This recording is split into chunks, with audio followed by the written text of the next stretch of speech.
urgent weather message.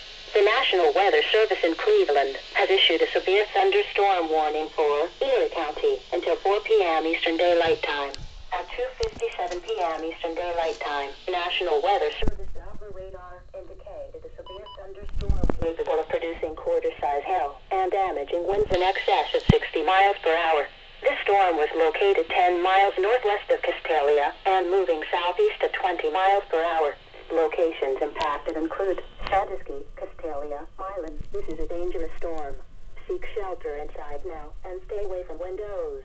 Please report hail and strong winds to the National Weather Service by calling toll-free 877-633-6772 when you can do so safely. Repeating, a severe thunderstorm warning has been issued until 4 p.m. Eastern Daylight Time for the following county: Erie County, Ohio.